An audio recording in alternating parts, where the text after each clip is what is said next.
I would not have gone into this partnership knowing that we were. We're going to talk about later. Texting. It was. Actually, you worked your way up. You were brought. I was invited in. That's also part of the reason we didn't have a pro. Yeah. Just leading in the end. All right, it's time to start. All right, boys and girls, men and women. We're going to get class started this eve. Well, Mark, I guess you take well. All right. Here we go. Tonight we're talking about responding to homosexuality. So the way this class is going to be set up is a little different. We're going to read some passages about what God says about it, and then we're going to kind of turn it over to maybe more like answer some questions, maybe some everyday, real world, how do you handle this or that questions. Okay? Are you ready? We're going to go pretty quick. We're not going to make a lot of commentary because on some of these verses, because as you will see, especially the first few, we don't need a lot of commentary. So let's start in Leviticus chapter 18, verse 22. That's in the Old Testament, but it's still pertinent. I'll read it to you. It says, Leviticus 18:22 says, "You shall not lie with a male as one lies with a female. It is an abomination."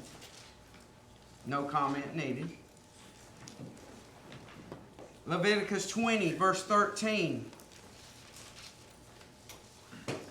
Leviticus 20:13. "If there is a man who lies with a male as though who lie with a woman, both of them have committed a detestable act. They shall surely be put to death. Their blood guiltiness is upon them." Do we need a comment about that? Pretty straightforward. Let's move to the New Testament. 1 Corinthians 6. 1 Corinthians 6. Verses 9 and 10. The Bible reads, "Or do you not know that the unrighteous will not inherit the kingdom of God? Do not be deceived, neither fornicators, nor idolaters, nor adulterers, nor effeminate, nor homosexuals, nor thieves, nor covetous, nor drunkards, nor revelers, nor swindlers will inherit the kingdom of God." 1 Timothy chapter 1. 1 Timothy 1, 8 through 10. "But we know that the law is good if one uses it lawfully, realizing the fact that the law is not made for a righteous person, but for those who are lawless and rebellious, for the ungodly, for sinners, for unholy and profane, for those who kill their fathers or mothers, for murderers and immoral men and homosexuals and kidnappers and liars and perjurers and whatever else is contrary to sound teaching." Again, not a lot of commentary needed. Finally, I want you to turn to Romans chapter 1, which to me is probably the most interesting set of verses. Romans 1:18 through the end of the chapter, it reads as follows: "For the wrath of God is revealed from heaven against all ungodliness and unrighteousness of man who suppress the truth in unrighteousness, because that which is known about God is evident within them, for God made it evident to them. For since the creation of the world, his invisible attributes, his eternal power and divine nature have been clearly seen, being understood through what was made, so that they are without excuse. For even though they knew God, they did not honor him as God or give thanks, but they became futile in their speculations, and their foolish heart was darkened. Professing to be wise, they became fools and exchanged the glory of the incorruptible God for an image in the form of a corruptible man, of birds and four-footed animals and crawling creatures. Therefore God gave them over in the lust of their hearts to impurity, so that their bodies would be dishonored among them. For they exchanged the truth of God for a lie, and worshiped and served the creature rather than the Creator, who is blessed forever. Amen. For this reason, God gave them over to degrading passions, for their women exchanged the natural function for that which is unnatural. And in the same way also the men abandoned the natural function of the woman and burned in their desire toward one another. Men with men committing indecent acts and receiving in their own persons the due penalty of their error.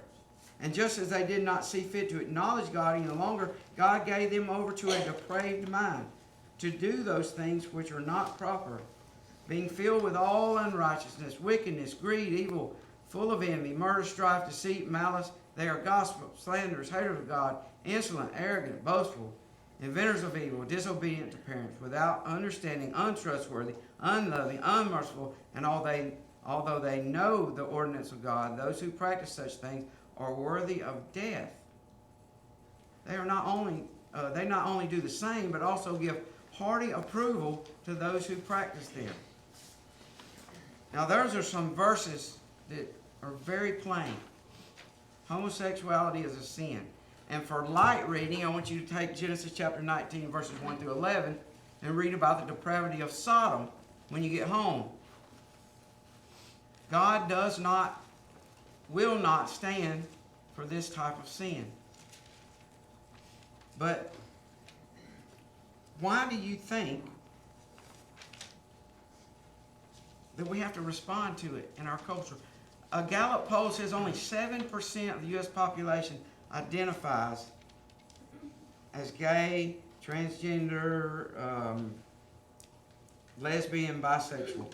Why such a small number? Why do we have to respond when other sins are out there that are not something that we have to deal with on a daily basis or react to? It's becoming popular through media. Okay. Why else?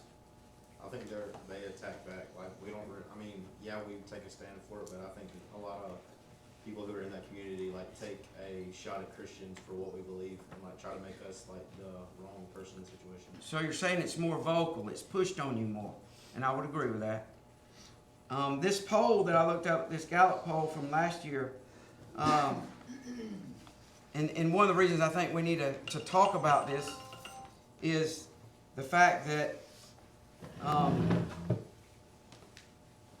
even though only 7% of the U.S. population identifies this way, it says the high rate of LGBTQ self-identification reflects a combination of increasing cultural acceptance for LGBTQ people and the fact that Gen Zers are increasing in the national population of adults while members of older generation are dying, according to the Gallup poll.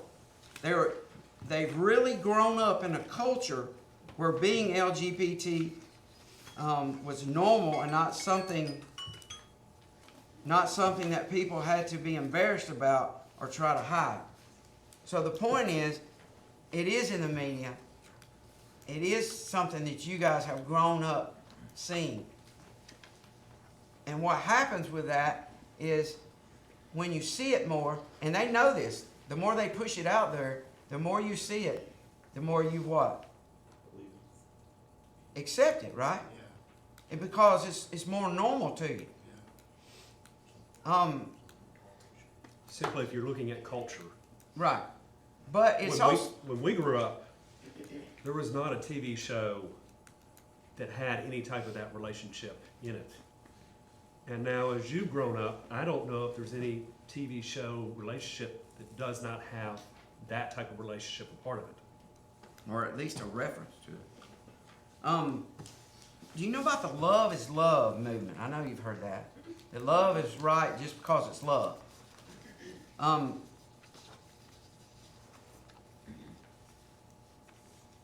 This says that this expression, love is love, expresses the idea that love is universal and should not be judged based on sexual orientation or gender, or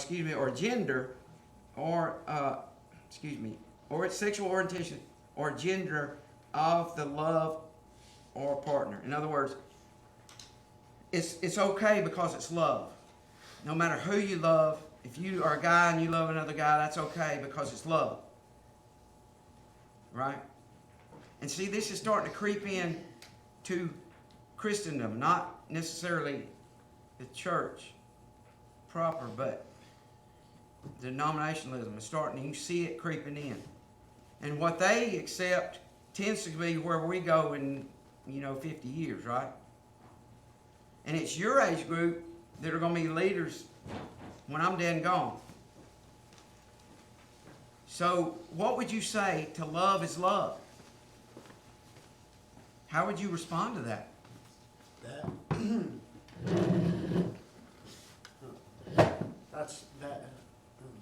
That's not how God biblically defines love.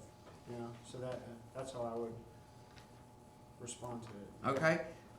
Is there ever time it's a sin to love? And I know I'm taking too long, but Keep going, you're fine. can you think about in Scripture when it's a sin to love? God is love. For God so loved the world. That's what you're going to hear. God is love. How can He not love this relationship? Turn to 1 John chapter 2. I'm sorry. Go ahead. I was just going to say that I think one of the root issues is operating under the guise of love when it's actually contributing with lust. One of the biggest issues is it's not love that's in the picture here in the equation. It's lust compared with mistreating affection as attraction. Okay. So I want to show you a verse here that shows that God says loving is a sin. 1 John chapter 2, verse 15.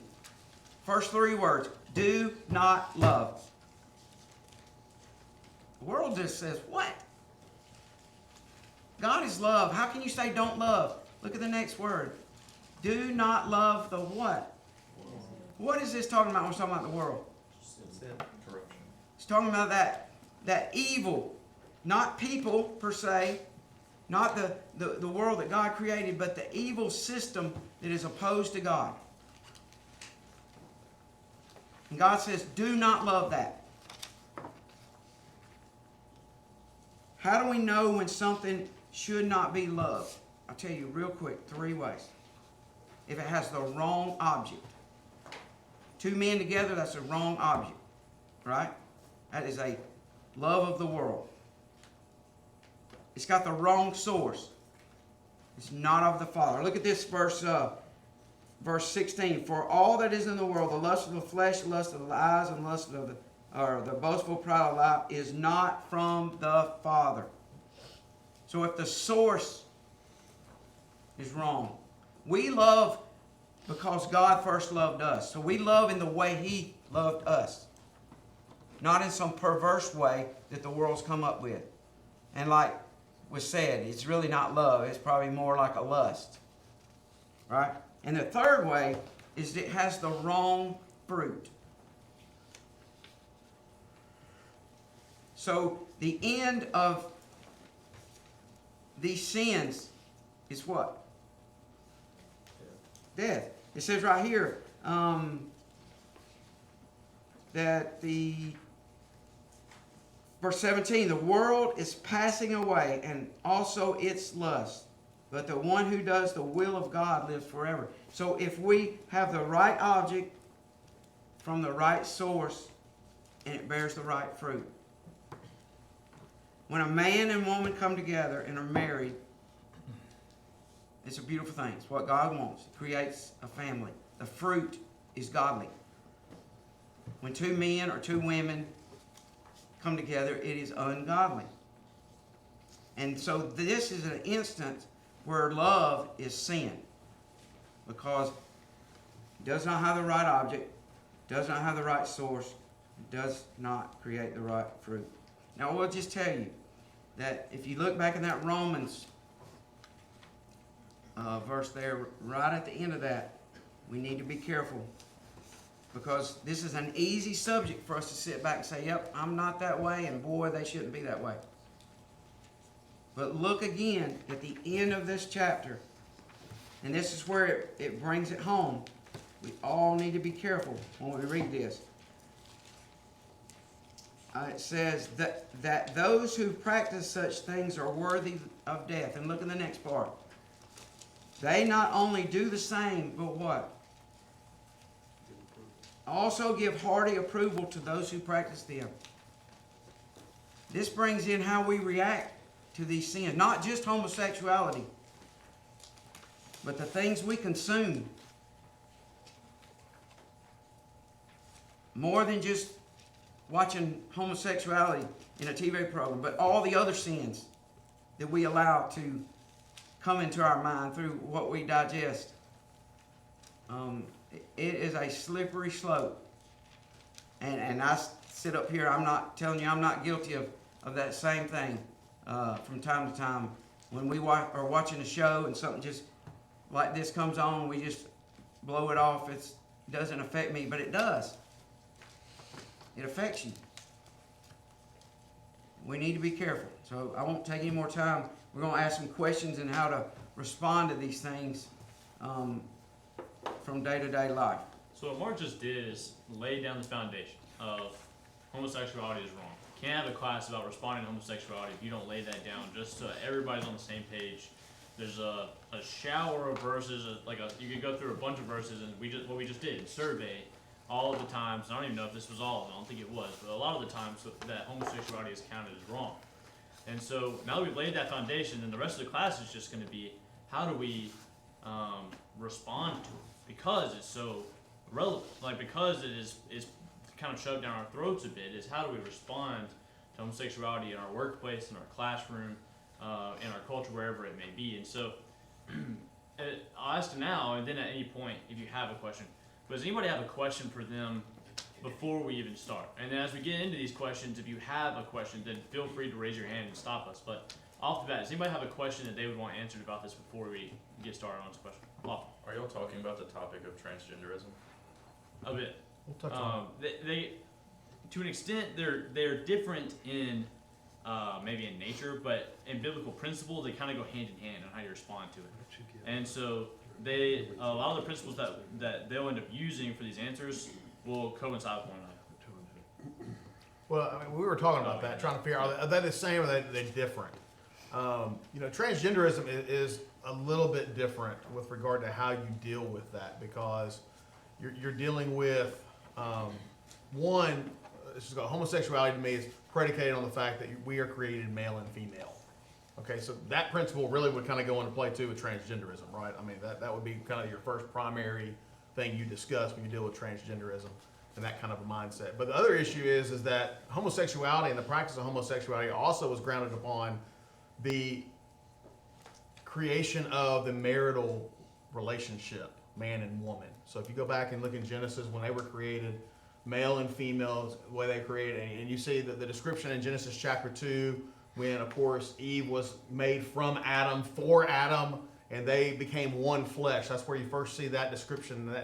That really is the essence of homosexuality, because you're dealing with really an abuse of not just how you were created, but really the functioning of our bodies. Does that make sense? Transgenderism becomes a conversation that is a little bit more elaborate when you deal with, yes, we're created this way, but then what if we have a change in the mindset, or we think we are something else?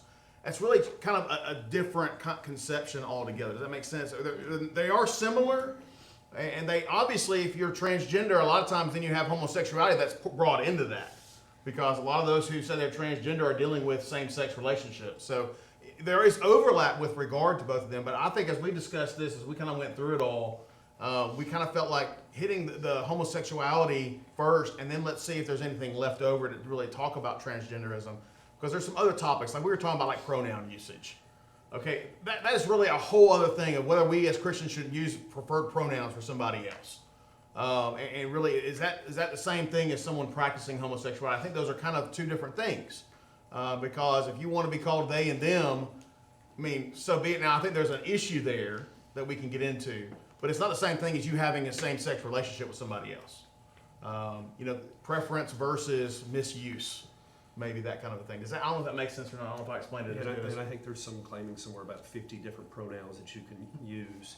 But really, what is this class and all classes about? The idea of looking in Scripture and applying the Scripture we have, and taking the principles that we have and applying it to whatever, right? So we have multiple sins categorized here in the text that we read. We're just kind of talking right now about homosexuality, but there is no difference in the application applying it to genderism. But I would say that predicate example that we talked about being created male and female for a reason. There's a reason why females were created for males. Do you understand that? I mean, we got to understand there was a purpose behind that creation. And that purpose was there was no one suitable for Adam. And so Eve was the only one suitable. God didn't create Steve for Adam. He created Eve. All right, so you think about that concept there, and that really kind of shuts down a lot of other things. But it really bleeds over to transgenderism. I'm not trying to necessarily make light of that. I know some people really struggle with the fact they feel like they're a woman in a man's body. I understand. There is something going on there. I would say that's more of a mental problem. There are a lot of questions I have with regard to it is how much is it because of culture? Culture starts shoving this and saying, hey, if you play with a Barbie, you're supposed to be a girl. You know, and so therefore, if you have a boy who liked playing dolls with his sister growing up, all of a sudden that means that he should have been a girl, maybe? I mean, those kind of things that the culture kind of has pushed. And then, of course, they try and shove it right back at you and say, well, hey, Barbies, you know, or doesn't mean this or that. It's really strange the way culture has started to influence people's decision-making, but that's what we've seen around us. When I grew up, I mean, when we were kids, we talked about girls being tomboys. And all that meant is that they didn't like necessarily to wear the prissy dresses. They weren't really wanting to dress up. They weren't wanting to wear makeup. They didn't mind climbing a tree and having fun, you know, like boys would. So you call them tomboys. You didn't say they were a girl and a boy in a girl's body. That's not what it was. They just had different preferences of what they did with regard to their activities in life. And so, again, I think transgenderism is a conversation to have.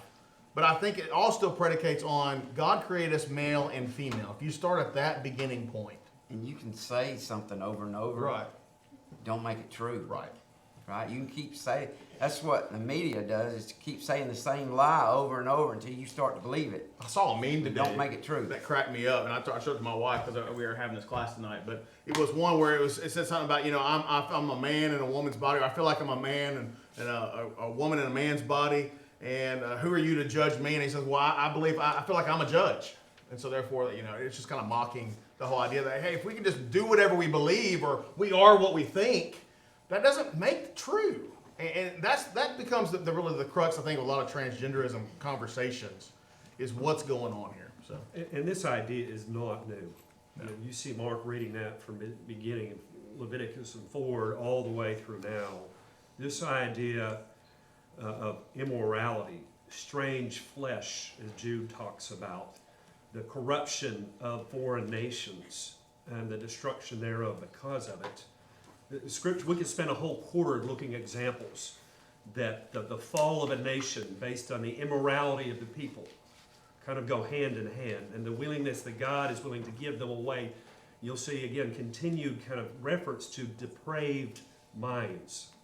These things go hand in hand. I mean, when I read Romans chapter 1, I just feel like I'm reading about America, right? We got the environmental movement where we worship the earth because we got to save it, because we think we can save it, destroy it, so we got to save it. You know, I work for environmental management, and I see it all the time. Tree huggers galore, right? But God's going to destroy this earth when He gets ready for it to be destroyed. And you got these people worshiping the wrong thing. We get further and further from God, and we're missing the question. So go ahead. All right, question time. Question number 1. How does a Christian respond to a homosexual or someone who is transgender in the classroom or workplace? Y'all are welcome to answer first. So you got, even a partner, if you're a partner, you might have someone who is homosexual or claims to be homosexual or is transgender in your classroom. So how do you respond? What do you do? What do you think is right or wrong necessarily? One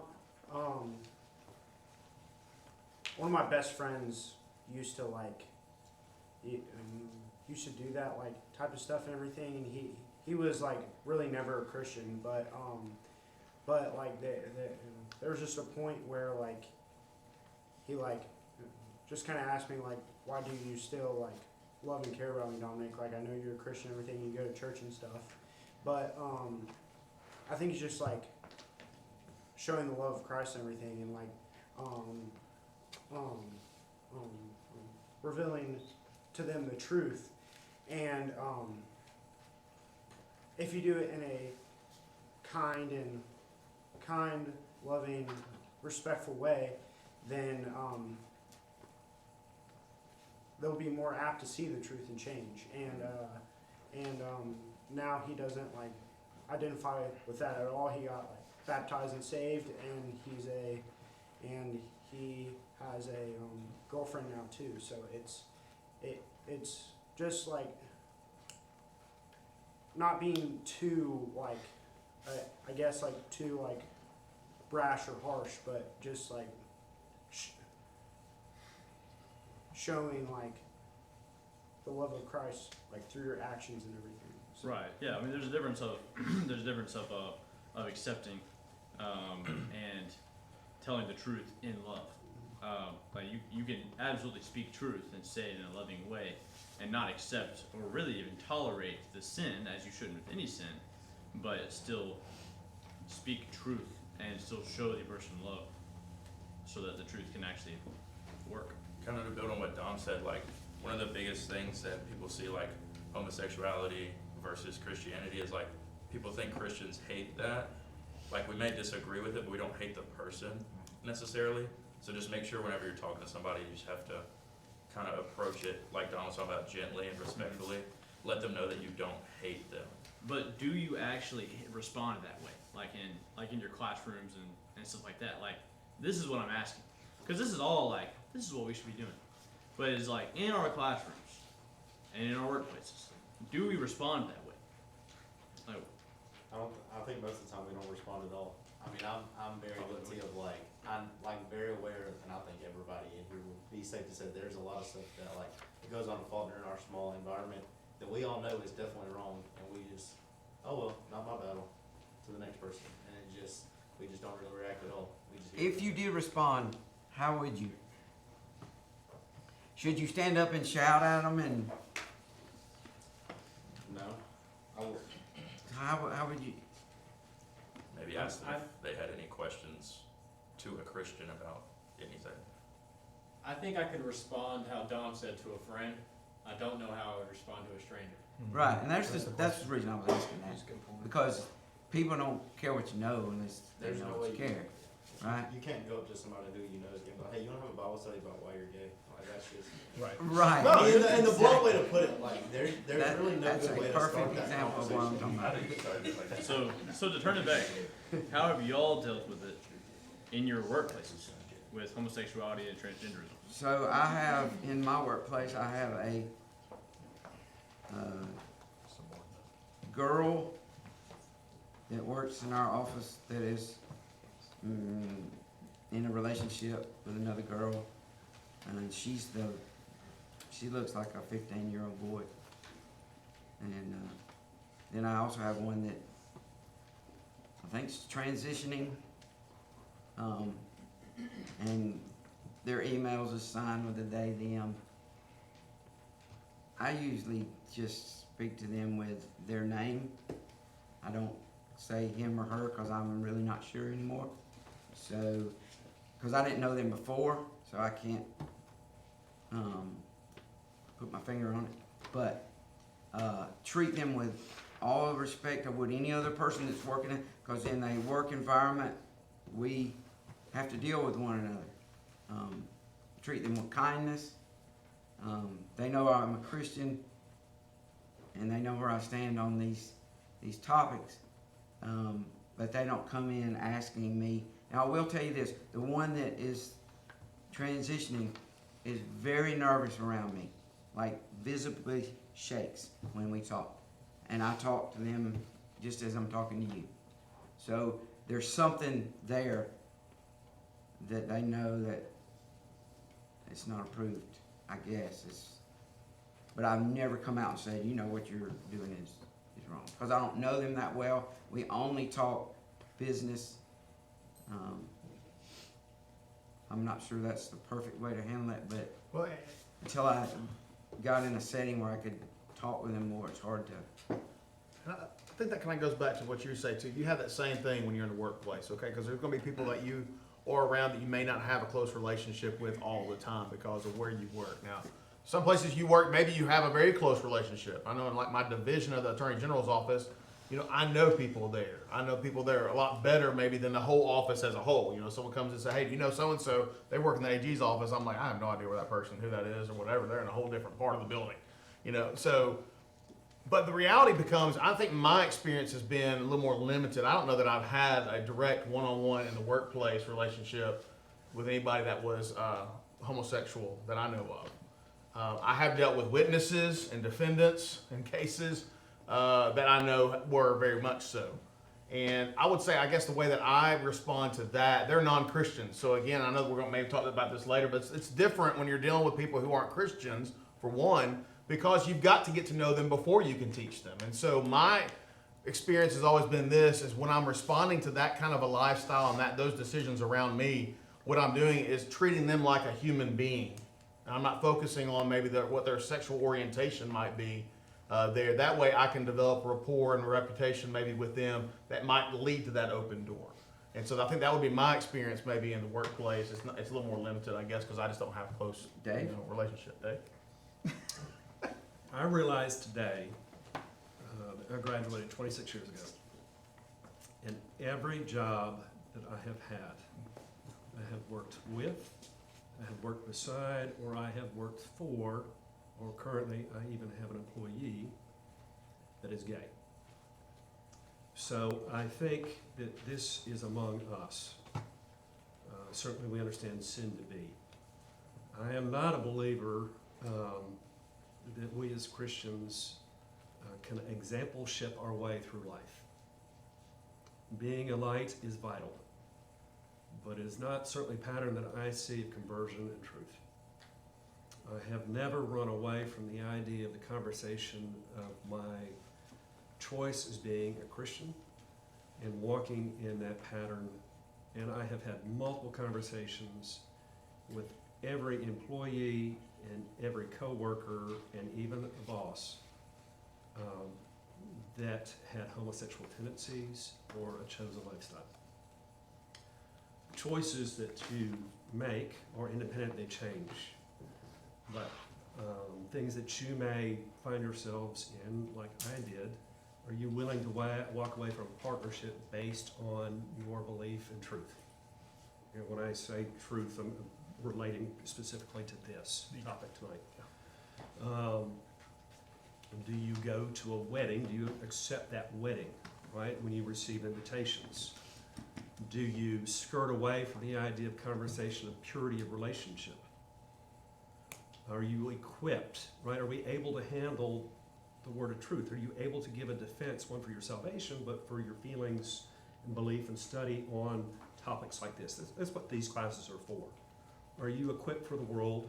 Have you really studied to understand why you have a conclusion like this? The problem that we never want to get into, that you see in 1 Corinthians chapter 5, thinking that we are so much better than the world or so much better in love that we're going to accept immorality. And what are they? We talked about this last Sunday night.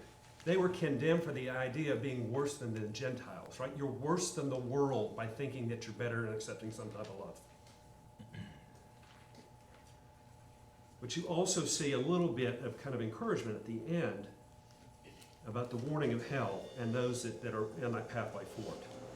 But then, this is the idea of truth, and not running away just in exampleship, but in speaking the truth, all the oracles of God, including this. Such were some of you. Yeah, that's 1 Corinthians, 6:11. It talks about people that were homosexuals are now Christians. So you can come out of it. It's no different than any other sin. But that gets us into the next, right? Are we homophobic? Is that appropriate for us to be tasked with? Is this a more sensitive sin to you? And why would it be? We talked about that. So maybe instead of giving it to you, we'll just cut a quick synopsis because we're running out of time pretty quick, right? Is that question 2? Yeah. Well, the question 2 is how do we respond differently to that than other sins? But That's okay. We're moving right into it. go ahead. So why do you think, I mentioned it at the beginning, but, we've blown past adultery, right? Is there anybody in here that does not know somebody that has a broken family? This country is, Full of broke. I mean, it's way past that, right? That's on every TV show you watch. Everybody you know, so you can't get away from it. It's everywhere. So sin is all around us. So I think there's a little different way we have to respond to this because it is, as I say, shoved down your throat. I don't see people that have committed adultery having parades. I don't see them asking you to give them certain rights. Because once something is considered a right, look out, boy, in this country. The idea of valuing and understanding the separation of us and sin and God is vital. But the simple question on, is there some sensitivity towards this sin? I think naturally the response for me would be yes. And why would it be yes? Romans 1 talks about it. They left the natural for the unnatural. It is very unnatural in my mind, and according to God's creation, this type of relationship. So it's not that it's a worse sin than another, but my mind cannot understand this unnatural desire for the natural desire that I read and God has taught me. So I'm not saying I'm homophobic. I am certainly sensitive to the sin, but I don't relate or understand it because it seems to be unnatural. And even Jude chapter 1 verse 7 talks about the gross immorality that they saw in Sodom for what? They went after strange flesh, the unnatural flesh that we were made for.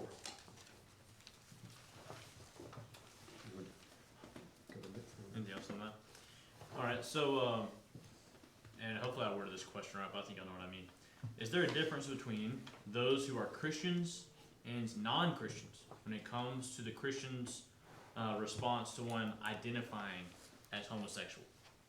Well, that goes back to the 1 Corinthians argument, the conversation that some of y'all had, I know, on Sunday night with David talking about disfellowship and the whole idea of what was said there. And Paul in 1 Corinthians 5 and 6 really kind of gets into this kind of concept of confronting the sin that's among them.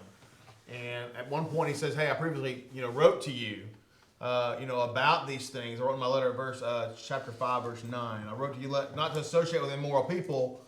I do not at all mean with the immoral people of this world, or with the covetous and swindlers, or with idolaters, for then you would have to go out of the world. But actually, I wrote to you not to associate with any so-called brother if he is an immoral person, or covetous, or idolater, or reveler, or drunkard, or swindler, not even to eat with such a one. So the concept there is whenever you have sin in the camp, it is different than having sin outside the camp and trying to deal with that. Does that make sense to y'all? So I think there is a difference between Christian and non-Christian and how we should approach them.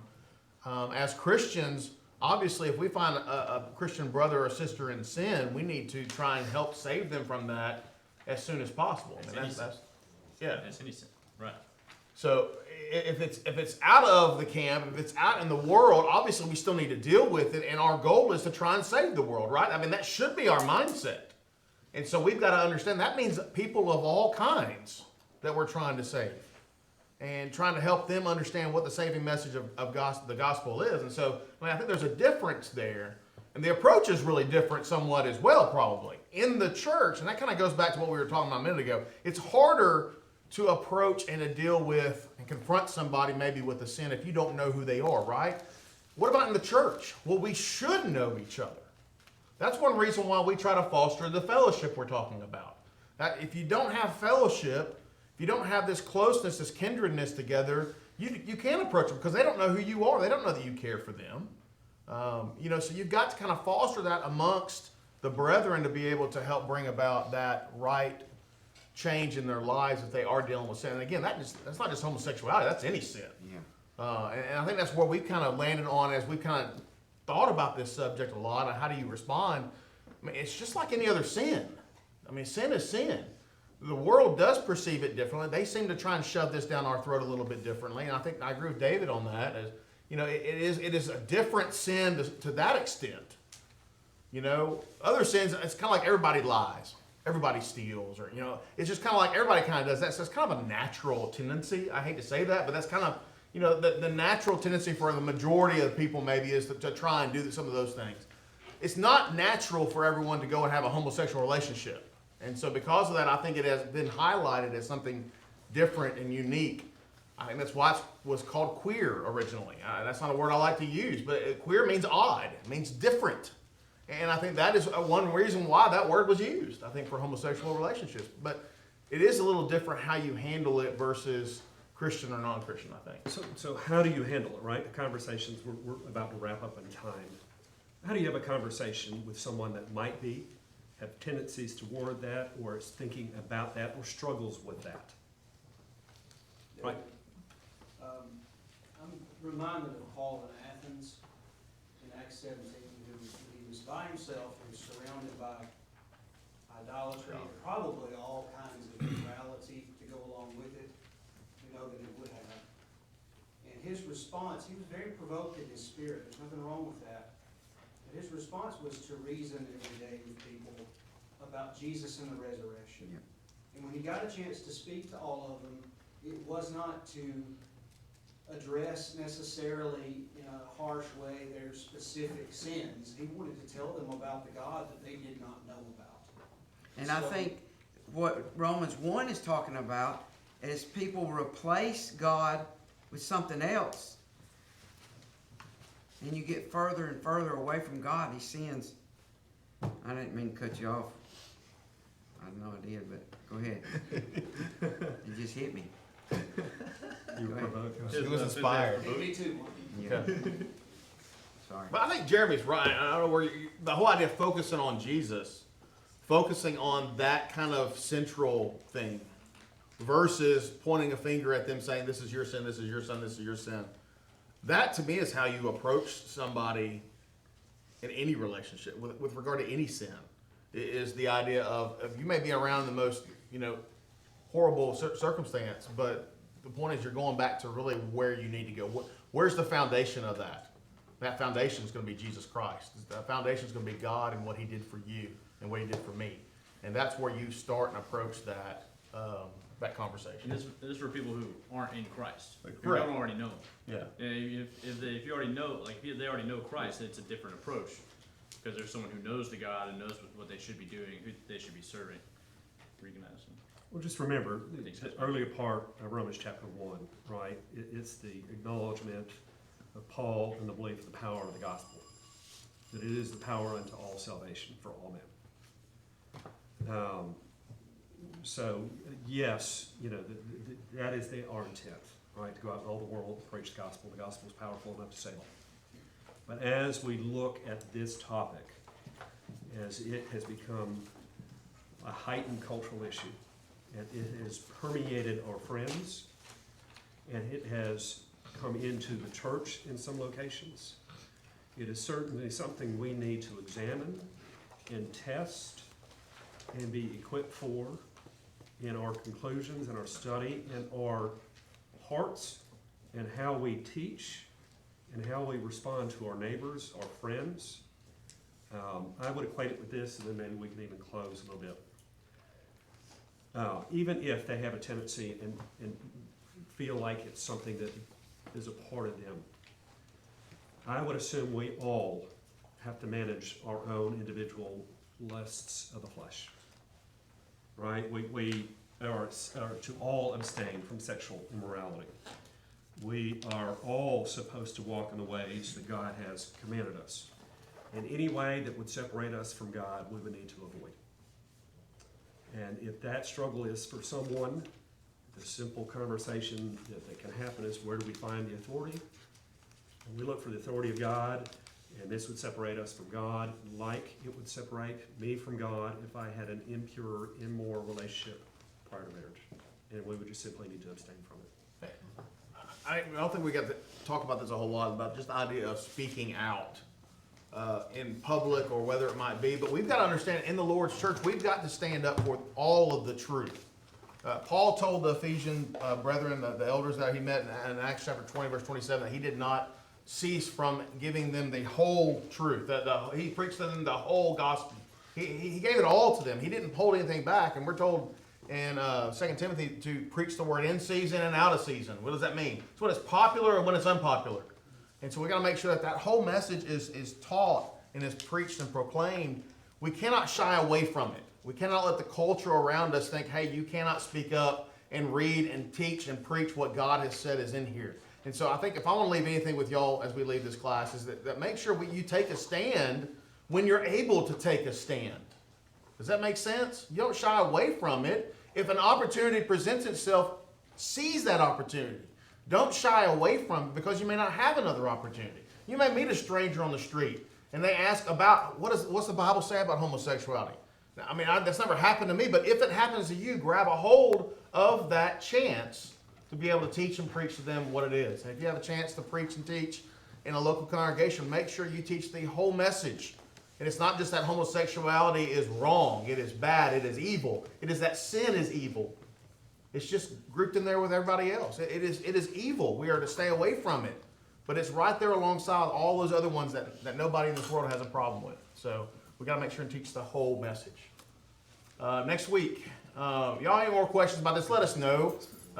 Be glad to spend some more time on it if we need to, or even on Sunday night if we want to come back and kind of discuss it some more with regard to how to respond. Our thoughts were, I think, next week to talk about Christians and modesty. And so I think that was our thought process, right? Is that right? No? That's before spring break. Oh, it's before spring break, sorry. They'll see it, it'll be I okay. think next week's holidays, maybe. Yeah. Okay, yeah, my bad. Okay, so, holidays, Christians and holidays. Can you celebrate or not? That's a question. All right, thanks, guys.